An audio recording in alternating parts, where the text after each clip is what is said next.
먼저 다니엘서 6장을 좀 피도록 하겠습니다. 6장 1절만 한 목소리로 읽기를 원합니다.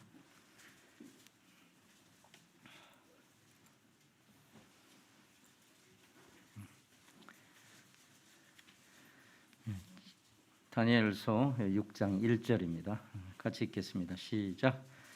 다리오가 자기의 뜻대로 고관 120명을 세워 전국을 통치하게 하고.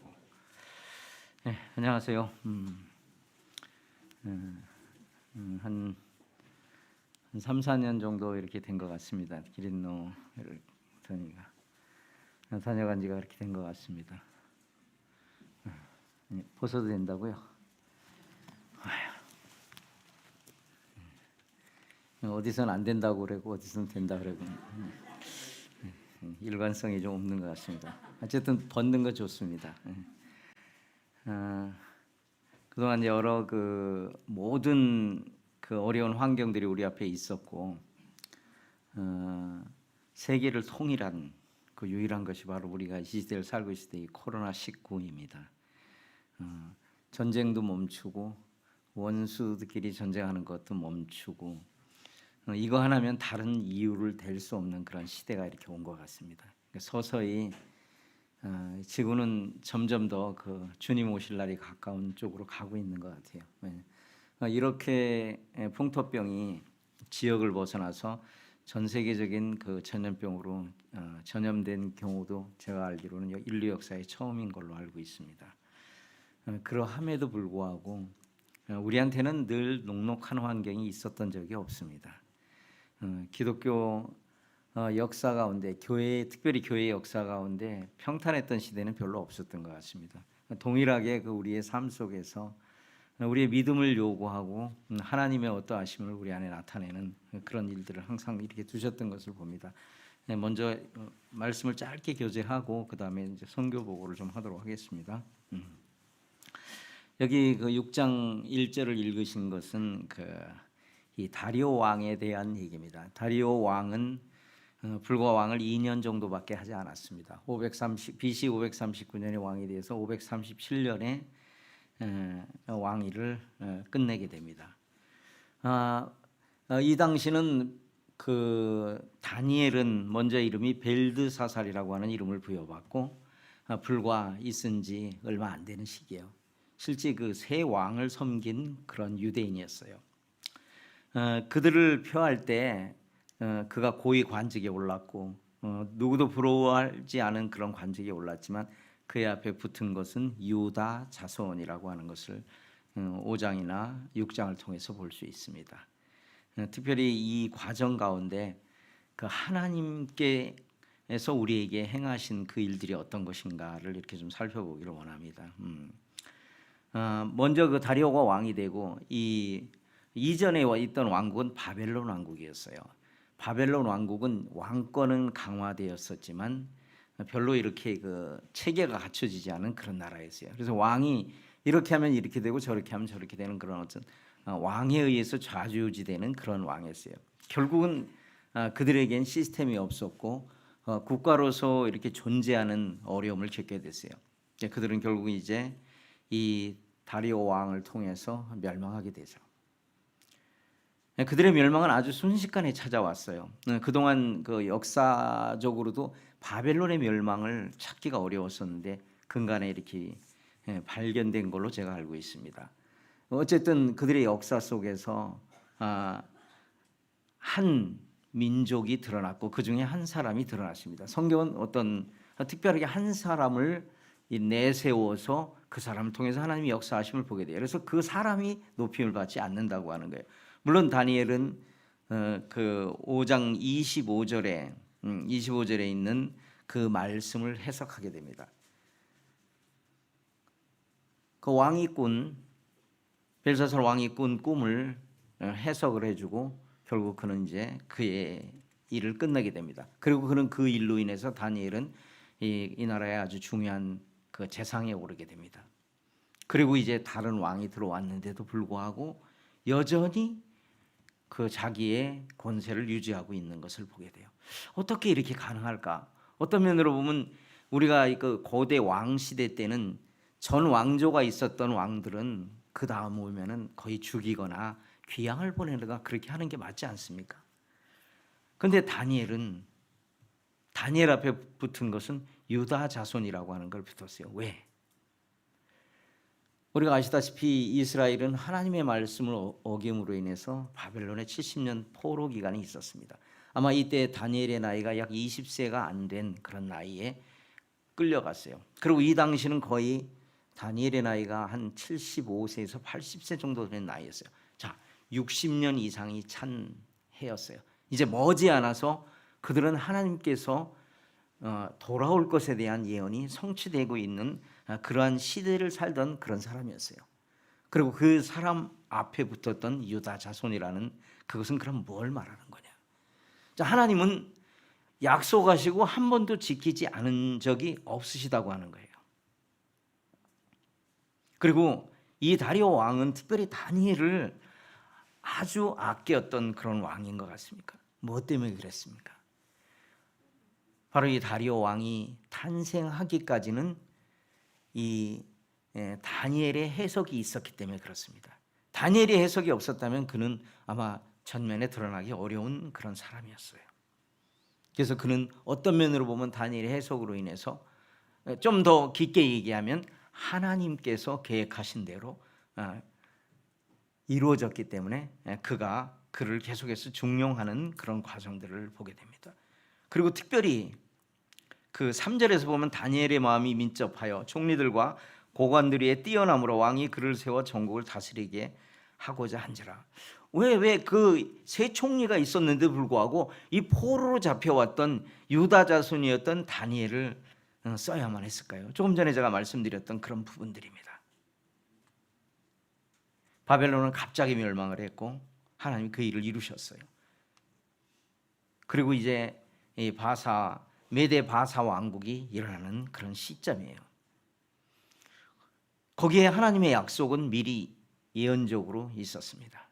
이제 하나님의 약속이 지켜지려면 하나님께서 왕을 움직이시고 왕이 어떠한 생각을 갖게끔 운행하시는가를 먼저 보아야 한다고 하는 거예요. 특별히 이 다니엘서 6장은 그런 측면에서 보시면 좋을 것 같습니다. 하나님 반드시 그 약속을 이루시고 그 일을 행하시는 가운데 있었고 그 일을 행하시기 위해서 그 왕들을 사용했어요. 벨사살 왕을 떨어뜨리고 그 다음에 다리오 왕은 불과 2년을 남짓하고 곧 이어서 고레스 왕이 나옵니다. 여러분 잘 아시는데 고레스 왕은 고레스 칙령을 내려서 유다인의 포로들을 자기 나라로 귀환하게 하는 그런 칙령을 내린 사람 중에 한 사람입니다. 그러면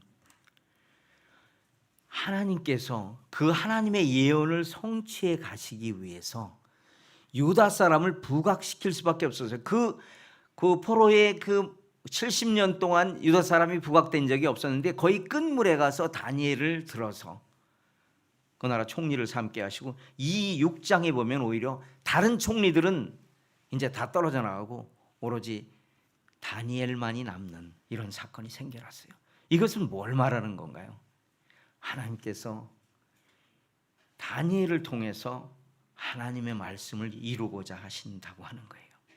물론 다니엘도 믿음 가운데 행했어요. 하나님의 뜻을 알고 기도하고 많은 일들을 했어요. 그러나 기도가 초점이 아니라 하나님의 원대한 계획이 성취되고 있는 그 가운데 그가 행했다고 하는 것입니다.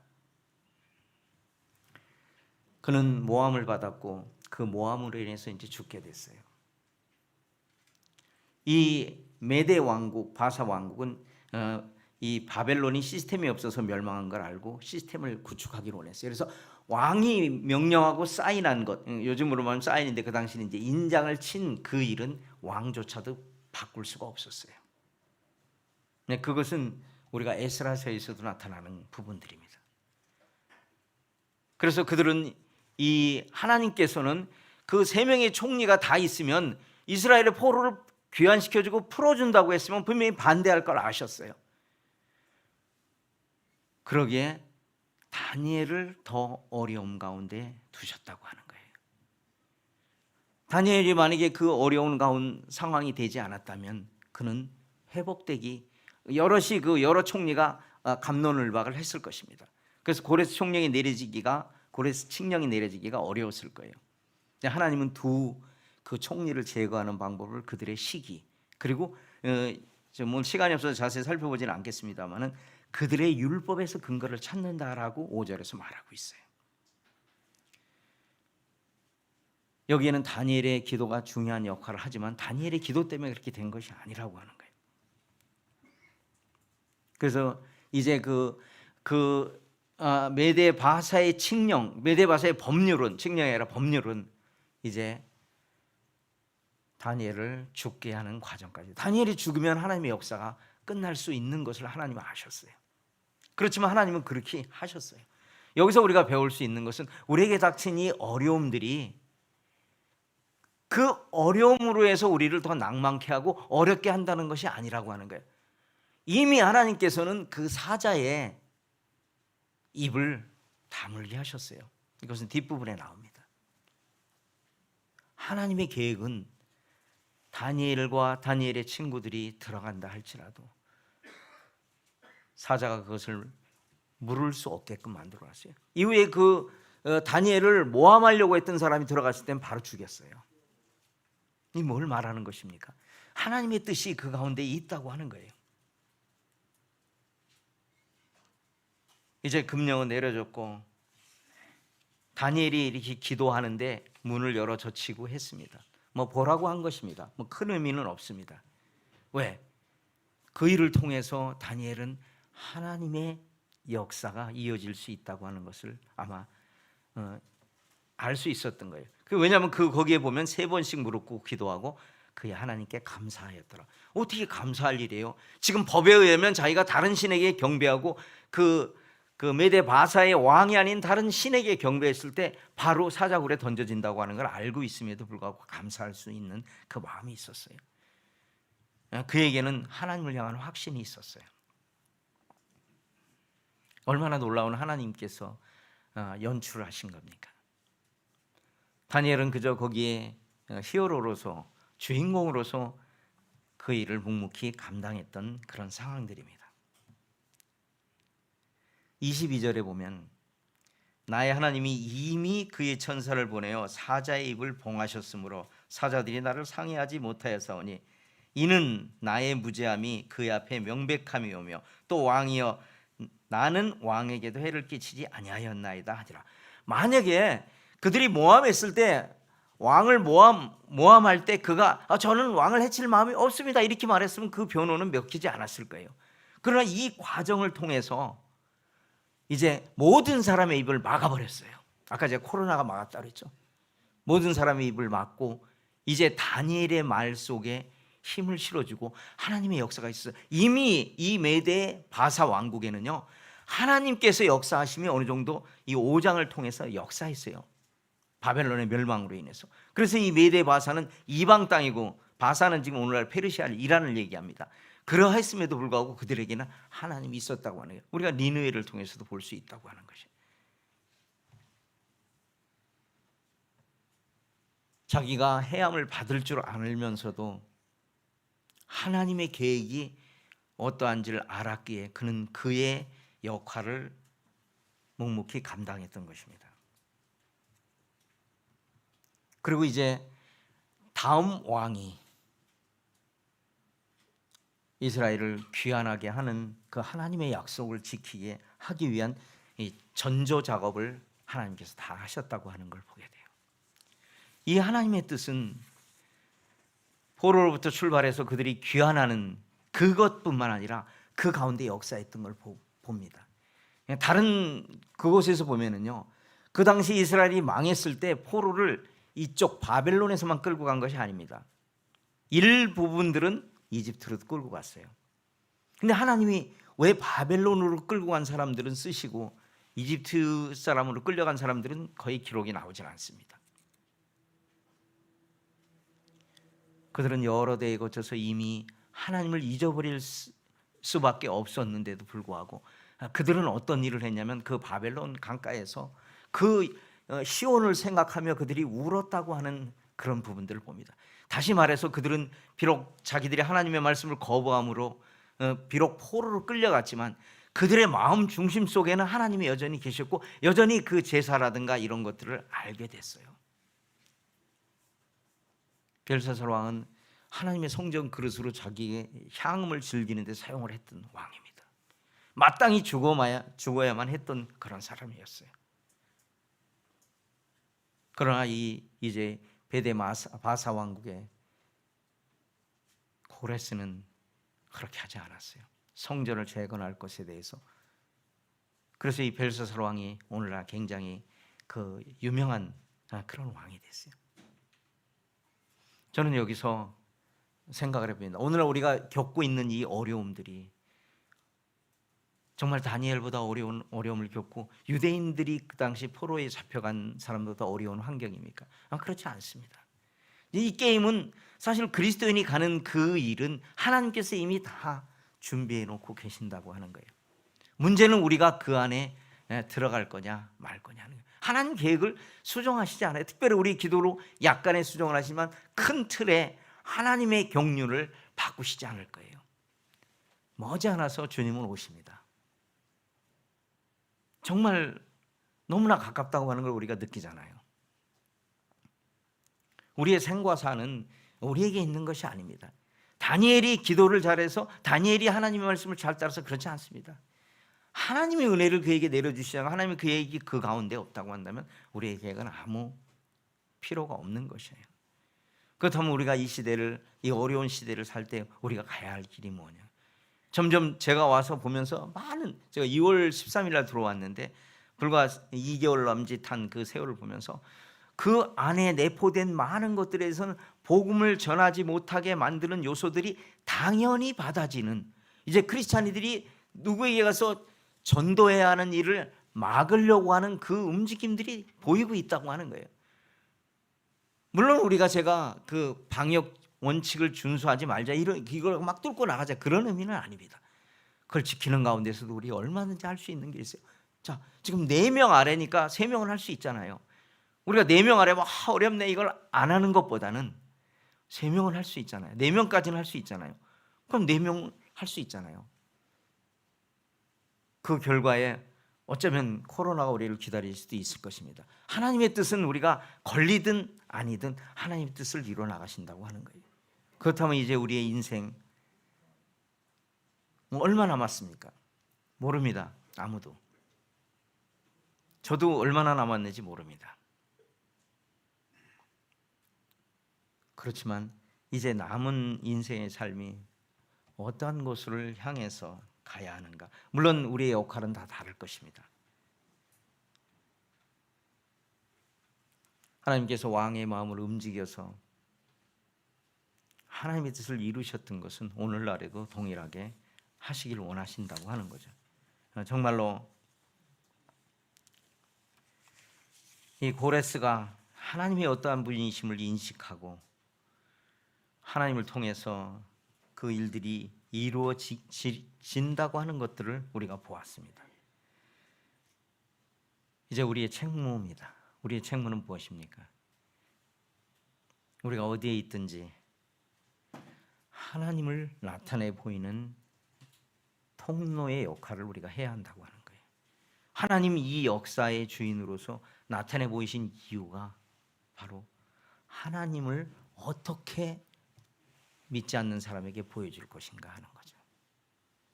자, 이것은 정말 우리가 가지고 있는 숙제요, 우리가 행해야 될 그런 일인 것을 보게 됩니다. 저는 이미 기린노교회 성도님들이 이런 일에 참여하고 계시고 또 달려가실 것이라고 생각이 듭니다. 결코 환경은 어느 시대, 특별히 교회 시대 때는 우리에게 복음을 전하는데 유리한 환경을 준 적이 없습니다. 그러함에도 우리의 선조들은, 우리의 신앙의 선배들은 그 일을 따라갔습니다. 그리고 교회를 온전히 세우는 일에 함께 했어요.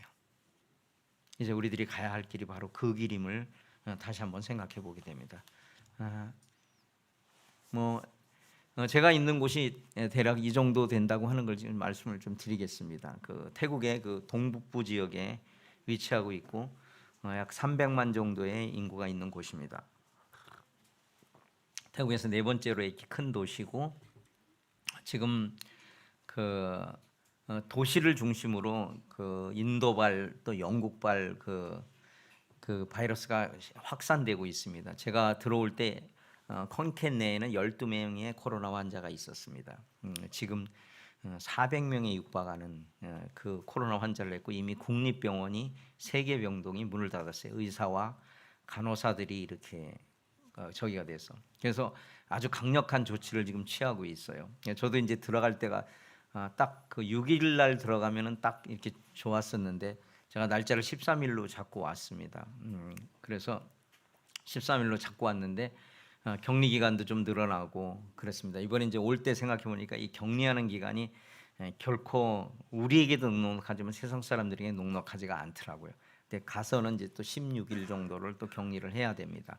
그리고 지금 일단은 그 이동 수단이 좀 어렵습니다. 지금은 왜냐하면 만약에 제가 어떤 이동 수단을 타고 가면 컨켄에 가서 또 격리를 또 해야 됩니다. 또 격리를 해야 되는 상황이 돼서 지금 현재는 이제 그 다음은 생각하지 않기로 했어요. 코로나 기간 내에 주님이 어떻게 보여주실 걸 생각하고 그 방콕에서 격리를 하게 되는데 방콕과 파타야 이 지역에서 하게 되는데 그 지역을 마치고 어떻게 해야 다시 가서 격리를 안 할 수 있는가를 이렇게 그 다음은 하나님의 계획 속에 이렇게 맡기기로 했습니다. 그래서 특별히 그 기억나시면 좀 기도해 주시면 좋을 것 같습니다. 왜냐하면 저희가 그냥 그 격리를 더 하는 것은 뭐 할 수 있습니다. 근데 저희 비자의 문제가 생기거든요. 그래서 격리를 하게 된다면 저희 비자 연장하는데 어려움이 생깁니다. 그러니까 비자가 없으면 저희가 다시 또 나와야 되는 이런 상황들이 발생을 합니다. 그래서 비자 연장을 하는 게 이제 가장 중요한 문제입니다. 그들은 그 시작 전부터 그 아침에 일찍 지금 이게 일상들입니다. 도시뿐만 아니라 시골 이것은 동일합니다. 태국의 그 불교는 약 96% 정도를 있다고 하는 거예요. 그냥 그들이 거의 모든 사람들이 다 불교를 숭상하고 있다고 보면 됩니다. 여기에 불교는 이제 지난번에도 몇 번 말씀드렸는데 우리나라의 불교와는 많은 다른 역할로 나타나고 있습니다.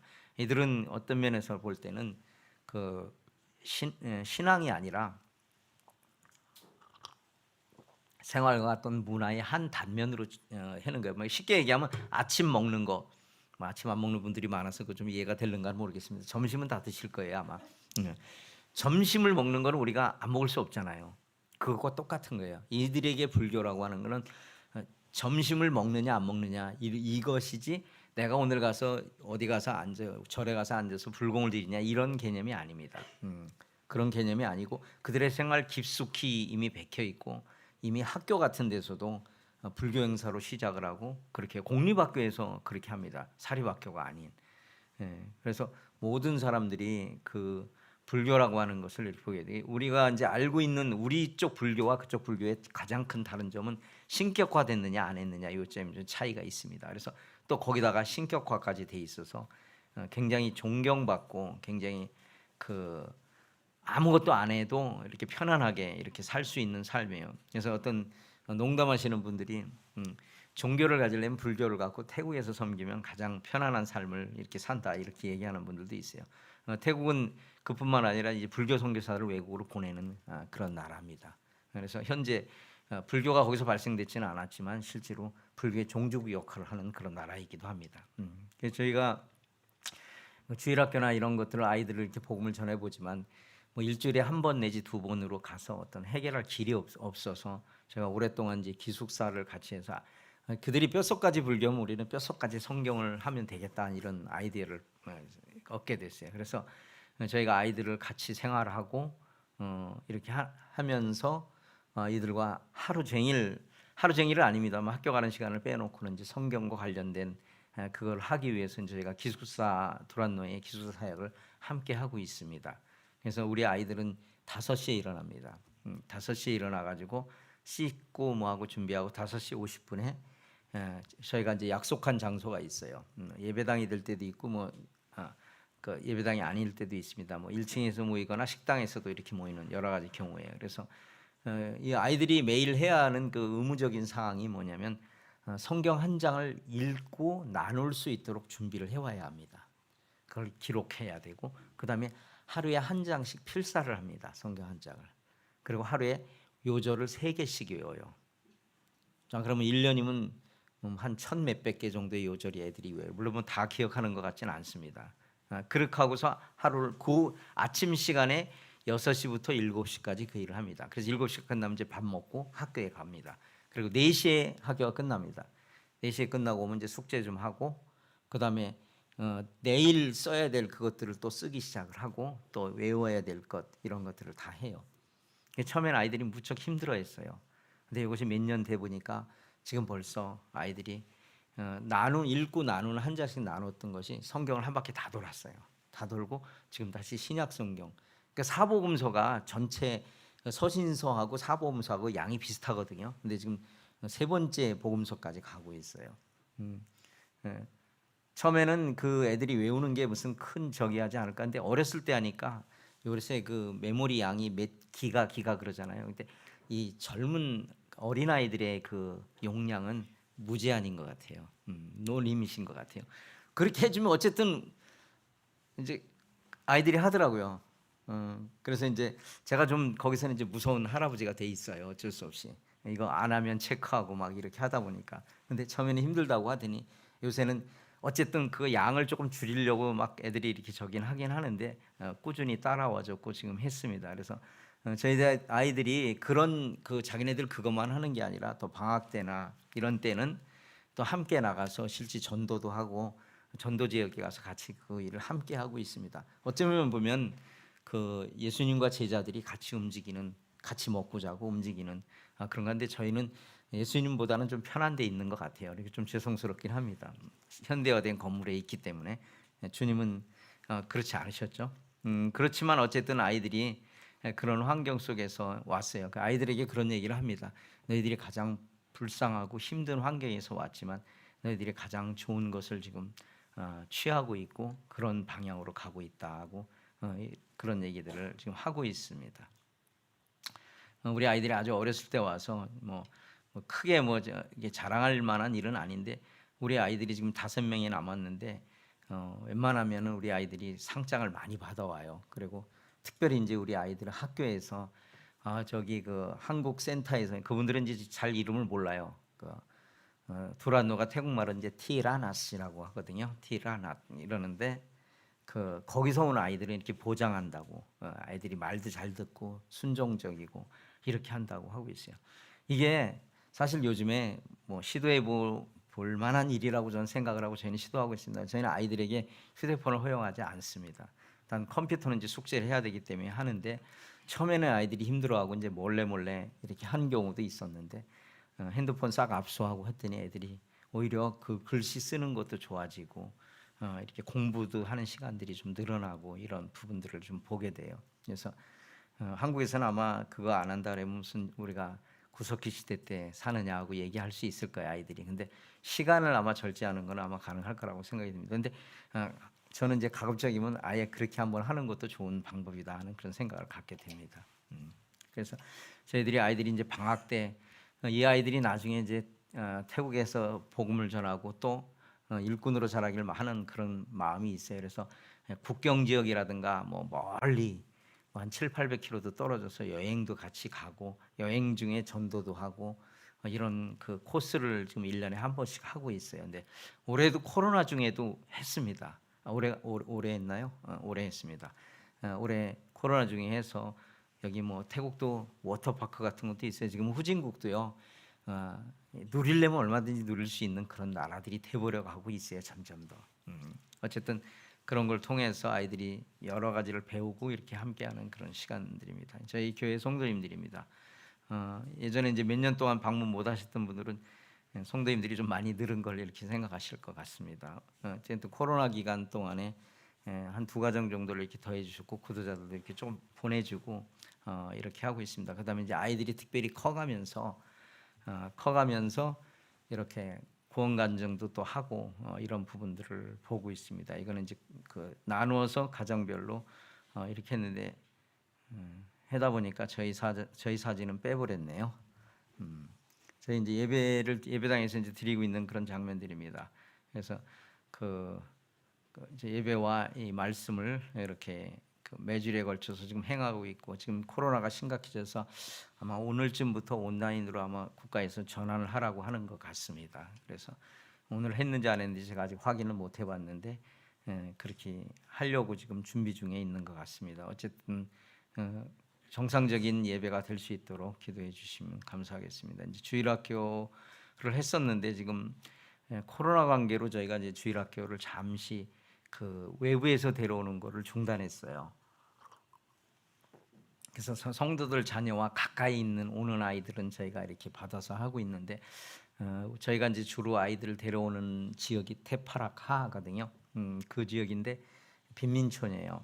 근데 이 아이들은 좀 전염병에 많이 노출돼 있어가지고 다른데 영향을 주고 또 그 이런 시기에 걔들하고 함께하면 기존에 나오던 애들도 좀 이렇게 좀 꺼려하고 하는 그런 부분들이 있어서 이제 기도하고 있습니다. 어떤 방법으로 좀 행할 건지를 지금 생각하고 기도하고 있습니다. 기도해 주시면 감사하겠습니다. 이제 학생회도 성도가 많지 않지만 이제 학생회도 구성이 돼서 아이들과 이렇게 계속 그 학생의 시간을 토요일 날 갖고 있습니다. 그리고 방학 때는 아까 얘기했듯이 이제 저 먼 지역까지 가서 전도도 하고 또 말씀도 듣고 섬기는 그런 일들을 또 하고 있습니다. 자매가 그 몇 명 안 됩니다. 5명이라서 저희는 그 매주 자매님들이 예찬을 준비해 가지고 오셔요. 그래야만 또 우리가 먹을 수가 있거든요. 그래서 여기는 어떻게 했는지 제가 잘 모르겠습니다. 한국은 대부분 이렇게 조를 짜 가지고 이렇게 바꿔서 하잖아요. 그래도 좀 감사한 거는 처음에는 한 사람이 시작을 했어요. 1년 12달 매주 이렇게 자매 식단하다 한 사람이 더해지면 좀 나눠 가지고도 이렇게 해봤어요. 근데 지금은 이제 그렇게 안 하고 그냥 매주 다 해가지고 와서 조금씩 해가지고 와서 그냥 이렇게 먹는 걸로 했어요. 자매님들이 섬김이 참 큽니다. 그리고 또 이제 특별히 이제 올해부터는 예전까지는 교회에서 이렇게 재정을 좀 지원해서 이렇게 했었는데 올해부터는 자매님들이 각자 자비로 음식을 이렇게 준비해서 이렇게 함께하고 있습니다. 그리고 특별히 이제 자매님들이 신방 사역을 많이 하고 있어요.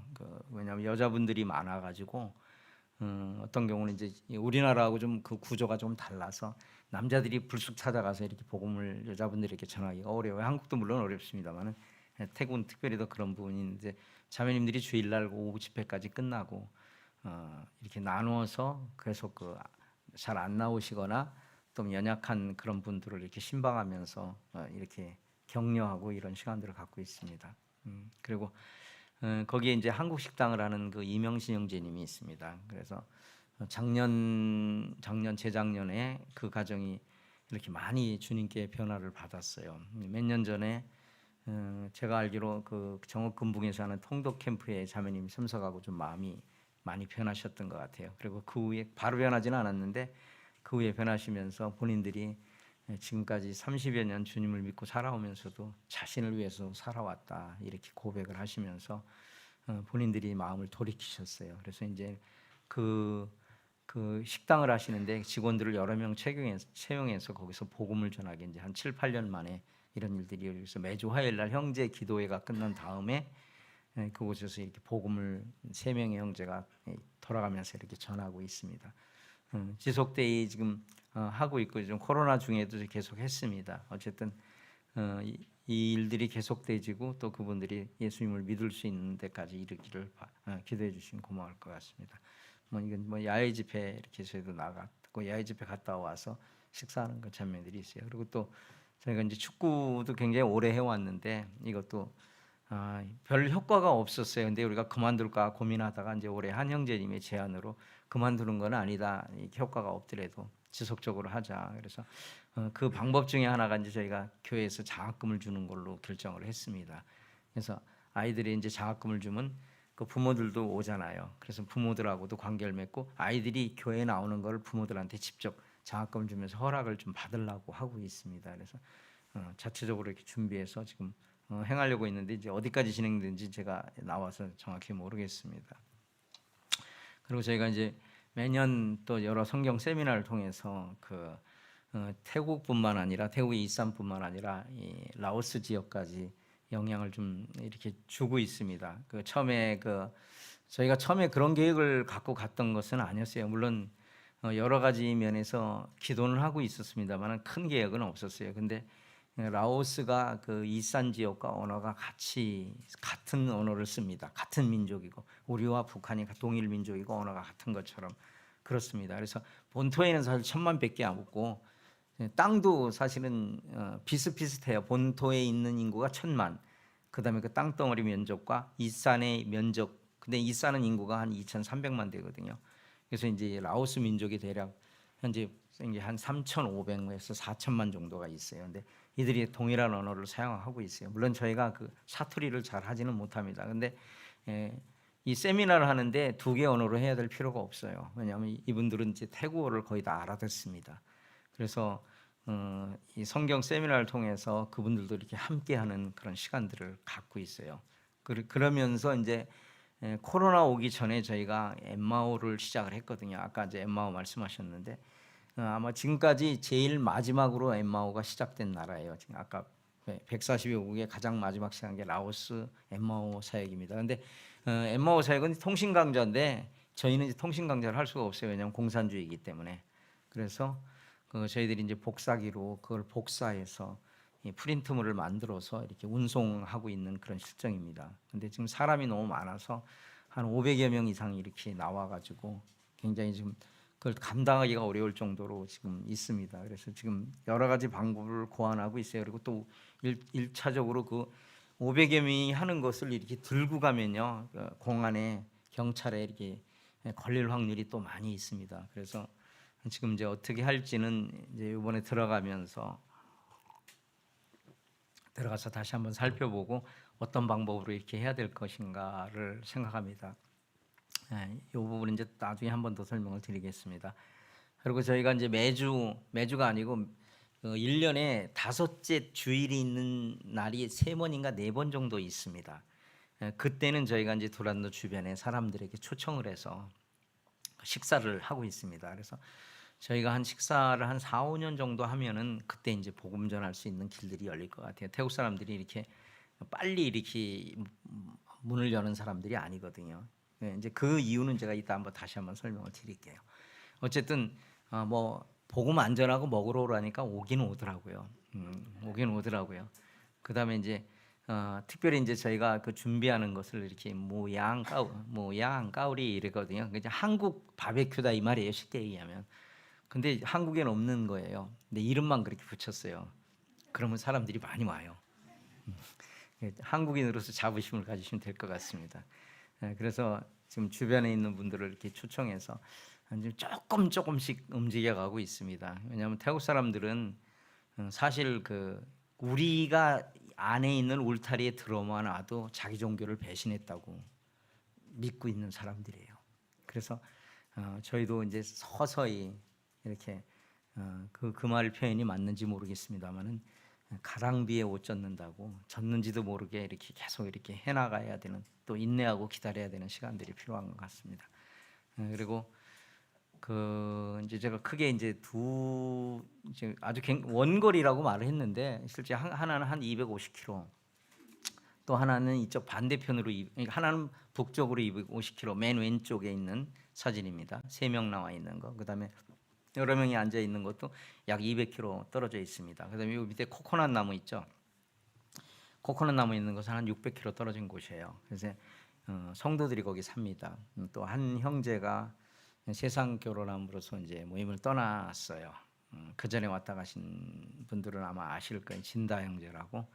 그래서 이제 한 3, 4년 정도 이렇게 떨어졌다가 연락도 안 되고 잘 그러다가 최근에 연락이 와서 자신이 잘못 결정을 했다고 후회하는 그런 시간들이 있었어요. 그래서 다시 이제 방문하고 자기가 당장 컨켄으로 돌아오고 싶다고 한 걸 제가 말렸습니다. 어쨌든 결혼을 이미 했고 저희 몰래 가서 했어요. 사실은 몰래 가서 했는데 어쨌든 결혼했기 때문에 그 사람에게도 복음이 분명하게 심겨져야 되고 처갓 동네로 갔거든요. 가족 문제도 있기 때문에 그곳에서 좀 더 있다가 들어오라. 이제 제가 그렇게 얘기를 했어요. 왜냐하면 태국은 굉장히 그 관계를 중심으로 중요하게 생각하는 그런 민족들이거든요. 딱 끊어버리면 저의 경우도 그렇습니다. 제가 지금 주님 안에서 친구만 했지 제 세상 친구는 지금 어디가 있는지도 몰라요. 이미 다 떨어져 버린 상황이에요. 근데 지금에 와서 제가 생각해 볼 때 어떤 생각을 갖게 되냐면 진짜 그렇게 다 끊었어야만 했는가? 어떤 끈은 좀 남겨놔야지 그들에게 또 복음 전할 길들이 있었겠다 하는 생각을 갖게 됐어요. 근데 어쨌든 형제가 회개를 하고 주님 앞에 이렇게 돌아오려고 하는 이런 모습이 움직여지면서 참 주님 앞에 감사가 됐어요. 그리고 또 두 번째 이제 여러 사람이 앉아 있는 이 지역도 마찬가지인데 제가 태국에 이산으로 가서 첫 번째 침례를 준 신학생이었었거든요. 근데 구원받지 않은 걸 제가 알고 주일날 저희한테 방문을 좀 같은 지역에 있었는 컨켄에 있었는데 성경 공부를 통해서 이제 그 가정에 그 제가 신학교를 마치고 돌아가는 과정에서 이제 그 가정을 방문을 해서 그곳에서 이제 복음을 전하기 시작한 그 캥너이라고 하는 곳이에요. 캥너이라고 하는 그런 곳인데 거기에 그 두 형제가 침례를 받고 떠나갔어요. 근데 최근에 저희가 이제 아이들하고 그 이렇게 여행을 가면서 거기를 그 전에 방문했고 그 후에 방문했는데 알은 소식은 미국에 가서 자기 민족을 위해서 복음 전하고 거기서 목회를 하고 있더라고요. 그러면 떠나면서 자기 가족을 부탁하려고 백방으로 소문했는데 저희가 이제 이사를 몇 번 하면서 연락이 안 됐어요. 그래서 좀 방문해서 자기 가족들을 또 복음도 전해주고 또 말씀도 좀 전해달라고 하는 이런 부탁을 받게 됐어요. 이 지역도 이제 조금씩은 움직여 줘야 되는 상황인 것 같습니다. 그리고 또 하나는 이제 바닷가에 사는 형제님인데 굉장히 멀리 혼자 떨어져 살고 있어요. 근데 우리 아이들 데려간다니까 자기 집을 열어서 1박 2일 동안 우리 애들이 10명이 넘게 갔거든요. 저희 포함해서 자기 집에서 음식을 만들어서 이렇게 자매님은 학교 선생님이고 형제님은 회사를 다니는 분인데 휴가까지 내 가지고 저희를 이렇게 바닷가에 펜션을 하루 잡아서 이렇게 아이들을 위로하고 이 형제가 바로 그 젊었을 때 기숙사에 있었거든요. 그래서 자기가 그 기숙사에 있는 학생들에 대해서 잘 알아서 이제 아이들을 이렇게 극진히 접대해주고 위로하는 그런 시간들을 이렇게 갖게 됐어요. 또 우리가 이제 멀리 살고 혼자 살니까 우리가 찾아가는 것도 그분들에게 참 위로가 돼요. 우리는 늘 옆에 우리 성도가 있잖아요. 그래서 성도의 귀중함을 어떻게 보면 잘 모를 수도 있어요. 근데 이렇게 떨어져 있다 보면은 그렇습니다. 저희 참고적으로 저희에서 제일 가까운 모임이 400km 떨어져 있어요. 그리고 가장 먼 모임은 2,000km 떨어져 있거든요. 2,000km면 여기서 태국 가는 중간 정도 됩니다. 그러니까 여기서 신의주까지 부산에서 신의주가 한 1,000km 되는 거로 제가 알고 있거든요. 그만큼을 더 가야 있어요. 그래서 차를 타고도 한 2박 3일 정도 가야 이렇게 도착하는 그런 거리에도 모임이 있습니다. 어쨌든 그렇게 교회가 이렇게 많지 않아서 이렇게 귀중함이 좀 더해지는 것 같아요. 그래서 전화 연락만 하면 아주 환영한다고 그러고 물론 우리가 가면 뭐 힘들잖아요. 막 한 사람이 여러 사람 접대해야 되고 이런데도 기쁨으로 이렇게 해주는 그런 부분에 대해서 감사가 됐어요. 그리고 이제 저희 있는 데서 한 70km 떨어진 곳에 그 아기 2명 있는데 이 친구가 교통사고가 나가지고 거의 죽을 뻔했어요.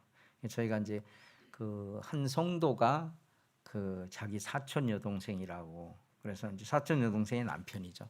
이제 컨켄의 병원에 입원하면서 저희가 이제 좀 관계를 맺기 시작했고 이분 이제 돌아가면서 이분도 많이 아팠을 때는 좀 마음이 많이 낮아진 것 같았는데 지금 이제 회복이 돼서 어느 정도 걸어다니고 하거든요.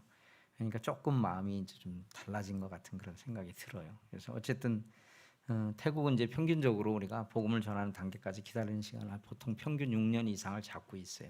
기다려야 되는 물론 뭐 지역별로 좀 다릅니다. 북쪽은 좀 그렇게까지 안 기다려도 되고 일부 지역은 그렇습니다. 근데 대부분의 그 현 원주민들이 사는 그런 곳은 6년에서 8년 정도가 걸리는 그런 걸로 지금 보고 있습니다. 저희가 이제 코로나 때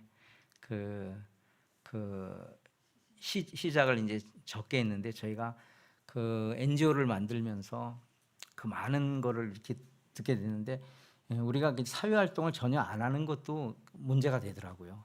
왜냐하면 우리는 96대 0.11이에요. 그러니까 뭐 그걸 0.1을 이렇게 하면 적어도 이제 한 명이 1,000명을 상대해야 되는 그런 상황이 된 거예요. 그렇기 때문에 우리를 나타낼 수 있는 길이 없어요. 물론 이분들은 기독교나 성경에 대해서 전혀 알지도 못하고 듣지도 못한 분들이 대부분입니다.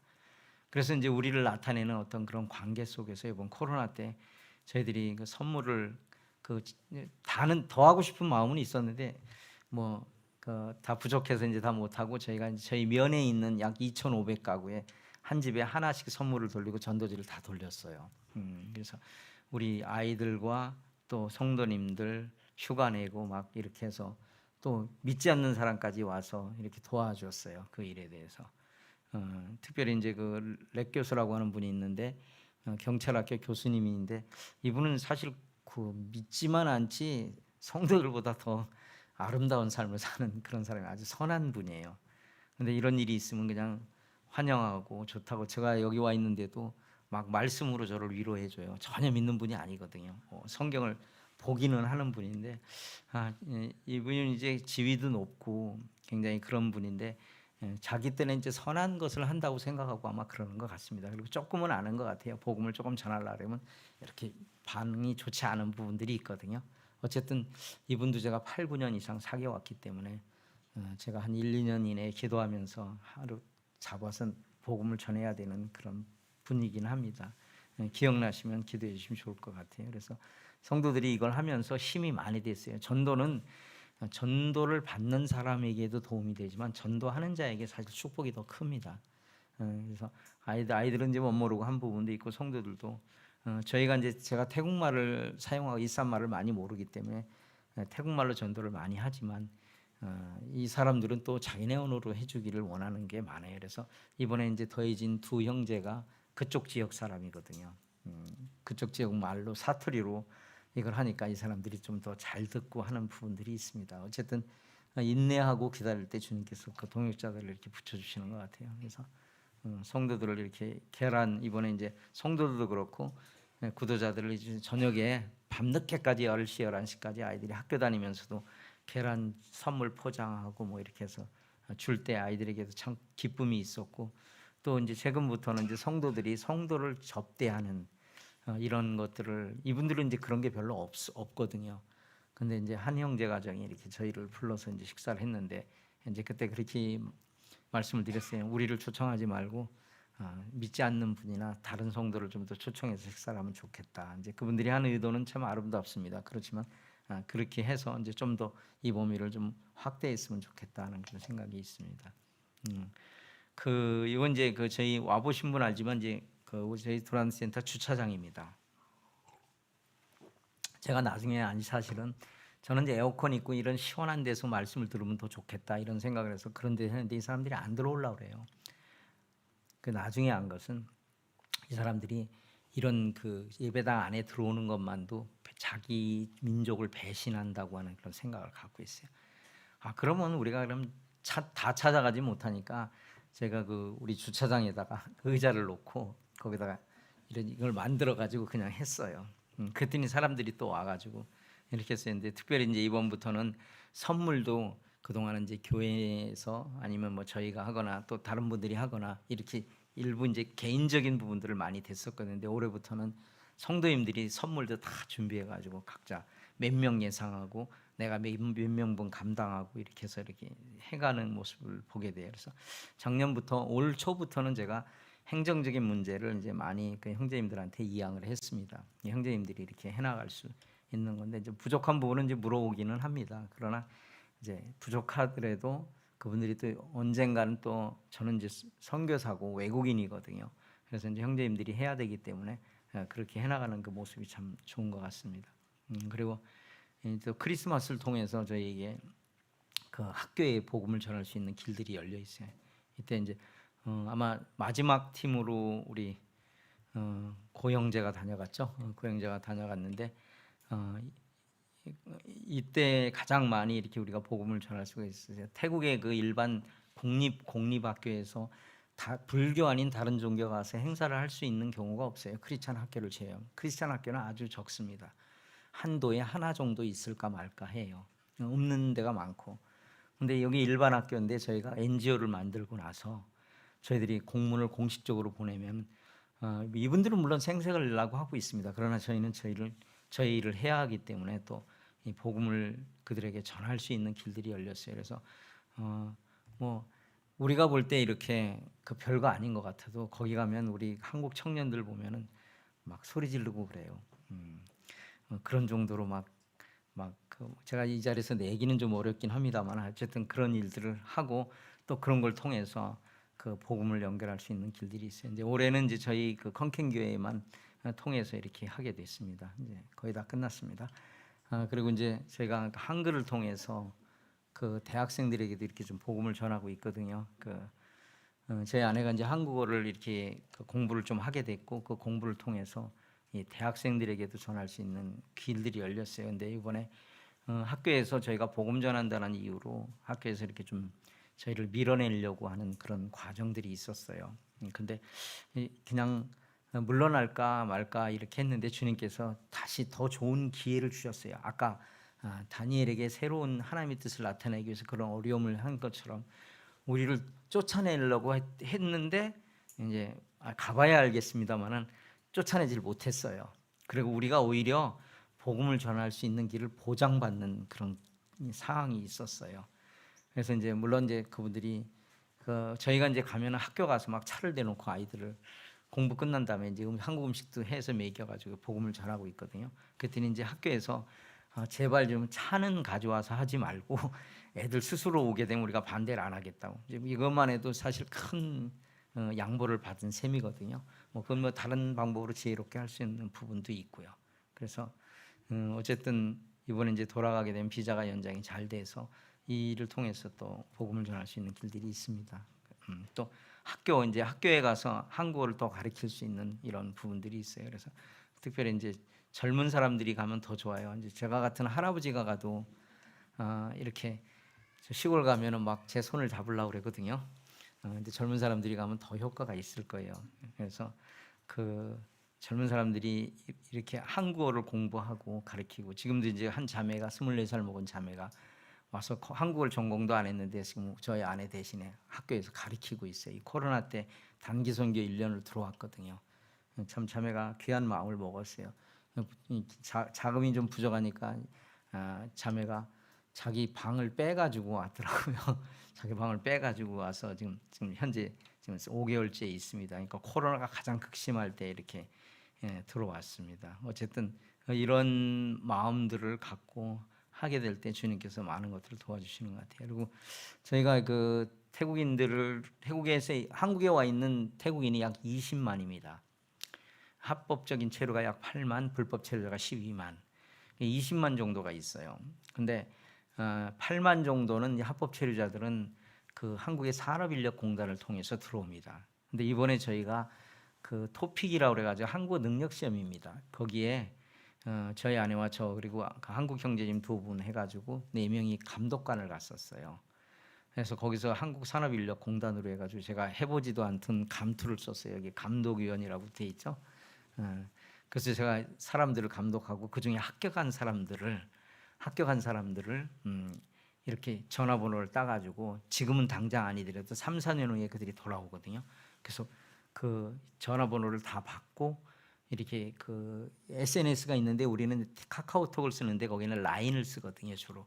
그래가지고 제가 친구가 갑자기 몇천 명이 돼버렸어요. 이번에 2,000명이 합격을 했는데 제가 1,200명 친구를 맺었어요. 그래가지고 복음을 전할 수 있는 새로운 그 온라인 시대의 그런 길들이 열렸어요. 그리고 한국 그 정부에서도 인정을 해주고 제가 이제 물론 이제 좀 복잡한 일이긴 합니다. 왜냐 한국에서 누가 월급 안 주고 이렇게 하면 이제 그런 것도 좀 해결해 줘야 되는 이런 어려움은 있습니다.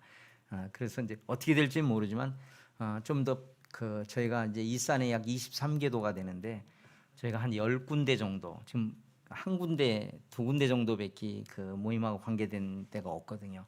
그럼 나머지 이제 21개도가 없는데 저희가 이제 주님 앞에 기도하게 되는 10개 교회가 생기면 저희가 완전히 모든 걸 다 놔야 될 시기라고 생각을 하고 움직이려고 하고 있습니다. 그래서 그런 걸 기도하고 있었는데 주님이 이 길을 열어줬어요. 이 산에 있는 여러 도들이 다 연결이 돼 있거든요. 그래서 이제 뭐 그들을 다 어떻게 할지는 모르겠습니다만 이 일을 위해서 특별히 하나님이 기회를 열어주셨고 저희가 한국 사람이라는 이유로 이 길을 열었습니다. 그리고 만약에 저희가 준비하지 않았다면 그 일을 할 수 없었어요. 그래서 젊은 시절에 이렇게 여러 가지를 배워놓는 것은 중요한 것 같습니다. 조금 제가 한 10분 정도 10분까지만 하겠습니다. 시간 좀 늦어가 죄송한데 라오스에 이제 아까 엠마오 사역을 하고 있습니다. 지금 한 교회에서 하고 있고 지금 현재 이제 복사기 사서 들여보내주고 이렇게 하고 있습니다. 지금도 그 예전에 SK 댐 붕괴돼서 그때 한번 옷 같은 걸 이렇게 보내주셨잖아요. 그 지역에 이제 두 인도자입니다. 수완차이와 캄킷이라고 하는 젊은 32살 먹은 5명의 자녀를 둔 이 형제들이 지금 감옥에 아직도 갇혀 있어요. 복음 전하는 걸로 인해서. 근데 이제 태국은 어떤 일들이 생기냐면요. 우리가 이제 어디 가면 공짜밥 먹을 수 있어요. 뭐 답이 다양할 수는 있는데 쉽게 생각하면 감옥 내지는 경찰서 가면 공짜밥을 먹을 수 있거든요. 근데 이 그리스도인들에겐 그거마저 박탈당했어요. 이 두 형제도 오히려 복음 전하는 걸로 감옥 갔는데 여기 대부분 이제 농사 짓는 형제들이거든요. 그래서 아버지가 그런 데 가면은 다른 식구들이 어리고 뭐 5살명 32살면 5명의 자녀가 있으면 대략 걔들이 몇 살 정도 됐겠어요. 그럼 애들 케어하기도 힘든데 이제 아내가 뭐 농사도 져야 되고 막 이런 어려움들이 있습니다. 근데 그거로 끝나는 게 아니라 그 남편 감옥 가 있는 밥값까지 해결해 줘야 돼요. 그리스도인들에게만은 무료로 밥을 안 줘요. 다른 죄 지은 사람들은 이렇게 하고. 그래서 차별을 이렇게 이런 면에서는 차별하면 안 되는데 차별금지법이 우리나라에서 별로 좋은 게 아닌데 여기엔 또 이런 역차별이 되고 있는 그런 걸 보게 돼요. 그런데도 불구하고 이분들을 얘기하면 참 제가 도전이 많이 돼요. 공산주의를 없애달라고 기도를 안 해요. 이분들은요. 복음 전하면 감옥 가는데 왜 그렇게 하냐 그러면 우리는 지금 공산주의 치하에서 복음이 잘 전달되고 있다고. 그리고 우리가 주님을 섬기는데 어려움이 있지만 지금 서방 세계나 그 복음이 자유롭게 전해지지만 오히려 복음이 잘 전달되지도 않고 이런 데가 많다. 전해지지 않고 있는 데가 많다. 그렇기 때문에 우리는 공산주의에서 지금 공산주의 체계를 할지라도 그 안에서 힘들지만 복음을 전할 수 있는 길들이 열려 있어요. 이분들이 그냥 사는 게 아니에요. 예수님을 믿는 순간 자기 마을 공동체에서 나가라 그래요. 그 다른 지역으로 옮겨놔야 돼요. 동네 밖에. 야, 여기는 1900이 우리나라 60년대 정도밖에 안 돼요. 그래서 물을 한 군데서 거의 가져와 먹어야 되기 때문에 물을 안 줘요. 그럼 벌써 쌀이 있어도 물이 없으면 아무것도 못하고 거기에 물은 이렇게 석회질이 많아가지고 그냥 시퍼런 색깔이거든요. 그 먹으면 이제 석회질이 생기는 이런 상황들이에요. 근데 물을 못 먹으면은 어려운 상황들이 발생해요. 그래도 이분들은 복음을 전하고 있어요. 한 부족만 소개해드리고 끝내겠습니다. 부르라고 하는 족속인데 캄보디아와 베트남과 라오스 국경 지역에 있는 이 족속들입니다. 이 족속은 그 12명의 형제 자매님들이 6가정으로 복음을 전한다 그러고 단체로 감옥을 가게 됐어요.